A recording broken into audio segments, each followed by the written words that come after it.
बिहार की समग्र समृद्धि के उद्देश्य से चल रही समृद्धि यात्रा के क्रम में बुधवार को मधुबनी जिले में विकास योजनाओं का स्थल निरीक्षण किया गया और उनकी प्रगति की समीक्षा भी की गई।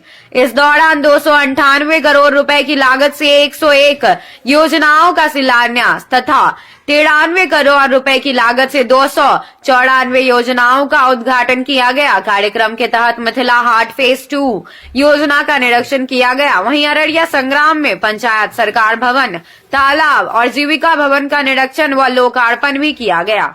समीक्षा बैठक में अधिकारियों को निर्देश दिए गए कि सभी योजनाओं का क्रियान्वयन समयबद्ध, गुणवत्तापूर्ण और पारदर्शी तरीके से सुनिश्चित किया जाए ताकि योजनाओं का लाभ समाज के अंतिम व्यक्ति तक पहुंच सके। साथ ही जनसंवाद कार्यक्रम में लोगों को संबोधित भी किया गया। भोलानाथ फ्लाईओवर का निर्माण कार्य पिछले 3 वर्षों से जारी है, जिससे स्थानीय लोगों को भारी परेशानी का सामना करना पड़ रहा है। निर्माण के दौरान नाले का गंदा पानी आसपास के घरों में घुसने से लोगों में आक्रोश फैल गया और विरोध भी शुरू हो गया। सूचना मिलने पर नगर विधायक रोहित पांडे मौके पर पहुंचे और स्थिति का जायजा लिया। उन्होंने निर्माण एजेंसी के अधिकारियों को वैकल्पिक व्यवस्था करने और समस्या का शीघ्र समाधान निकालने का निर्देश दिया। मौके पर जेसीबी मशीन से सड़क की सफाई भी कराई गई, जिससे कुछ राहत मिली। विधायक ने कहा कि फ्लाईओवर पूरा होने के बाद क्षेत्रवासियों को बड़ी सुविधा मिलेगी, लेकिन निर्माण के दौरान जनता की परेशानी को गंभीरता से लिया जाना चाहिए। इस भोलानाथ पुल को लेके इसाकचक समाज हम लोग पूरी तरह टापू में रहने को विवश हो गए हैं। दुर्भाग्य है हम लोगों का। जिताए भारतीय जनता पार्टी को, सोचे रोहित भैया कुछ करेंगे, वो आते हैं, सारे मीडिया लोग रहते हैं, आप लोग सब उनके जाने के बाद शायद आप लोग भी दर्शन नहीं देते हैं। ये नहीं होना चाहिए। समय समय पे तो हम लोग चलाते हैं, आप लोग ठीक है, अच्छी बात है, लेकिन हम आप लोगों से भी गुजारिश करेंगे इस चीज को, कि इस मुद्दे को उठाइए ताकि हम लोग इस नरकीय जीवन से निजात पा सकें। तो ये जब तक निर्माण कार्य चल रहा है तो कुछ तो समुचित व्यवस्था होनी चाहिए, कि वो भी व्यवस्था नहीं, हम लोग अंदर ही पैक रहे।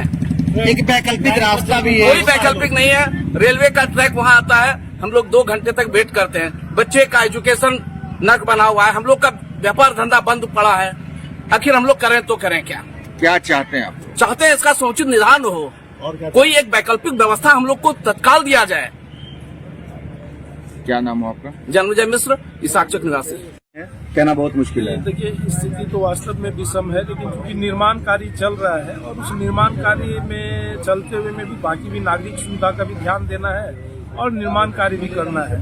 तो इस नाते उसमें जो थोड़ा त्रुटि रही है या जो अभी ये है उसको जो है वो आज ठीक किया जा रहा है और बाकी इसके अस्थायी समाधान के लिए तो काम चल ही रहा है, लेकिन तात्कालिक सुविधा कैसे लोगों को मिले उस पर भी पहले से भी लोग पुल निर्माण निगम के लोग, नगर निगम के लोग ध्यान दे रहे थे, कर रहे थे, लेकिन वास्तव में थोड़ा स्थिति और पानी का बहाव बराबर और अधिक रहने के कारण जो है ये समस्या बनी है।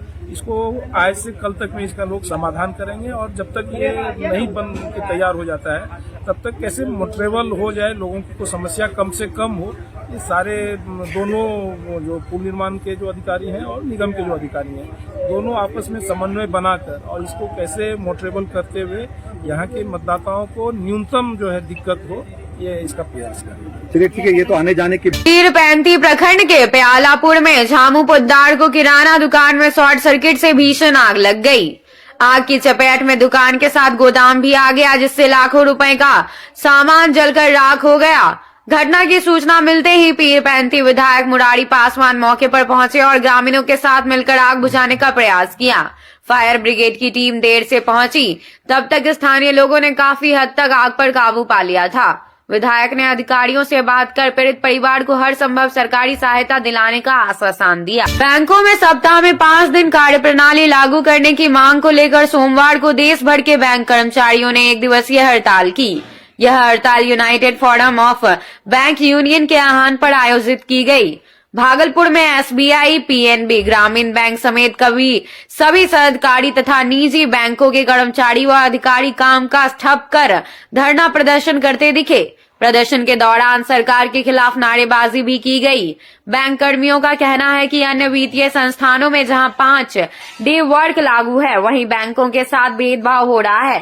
कर्मचारियों ने चेतावनी दी कि मांगे पूरी नहीं होने पर आंदोलन और तेज किया जाएगा। आज जो United forum of bank unions की हड़ताल है, जिसमें 9 यूनियंस एक्टिव हैं। 9 संगठनों ने मिलकर विगत 2 साल से IBA के साथ एक बाइपर्टाइट सेटलमेंट हुआ था। उसमें ये बात तय हुई थी कि हम आपको 5 डेज बैंकिंग देने जा रहे हैं, लेकिन भारत सरकार और रिजर्व बैंक की कुछ अनदेखी कही है, जिससे कारण कि ये सेटलमेंट अभी तक फाइनल कंक्लूजन पर नहीं पहुंच पाया। अभी विगत 2 दिन पहले निगोशिएशन का दौर चला, 2 दिन लगातार बातें हुई, लेकिन कोई निर्णय इस पर स्पष्ट रूप से नहीं आया।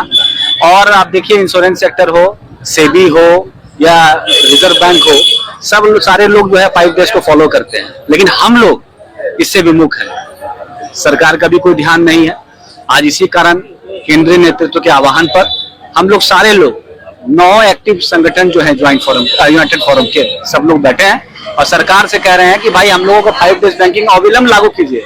अगर स्थिति नहीं बनती है तो हम लोग आगे भी आंदोलन अपना क्रमवार सिलसिलेवार ढंग से जारी रखेंगे।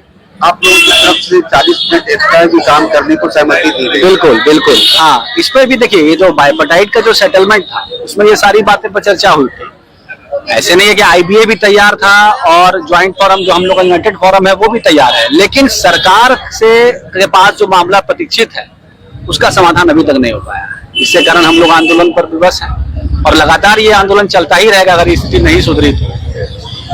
ये आंदोलन लगातार बिल्कुल बिल्कुल, देखिए हाँ जारी रहेगा। तो देखिए 9 संगठन इसमें एक्टिव है, सबकी अपनी अपनी कमेटी की बैठक है, लोग निर्णय लेते हैं, हम लोगों को आदेश आता है और हम लोग का यहाँ संगठन आप देख रहे हैं, यहाँ भी ज्वाइंट फोरम काम कर रहा है, आईबॉक है, अरेबिया है, फेडरेशन के हम लोग हैं, हम लोग भी सब साथ हैं। और इस मांग को ये अब जो है ना, एक तरह समझिए कि जख्म बन गया है।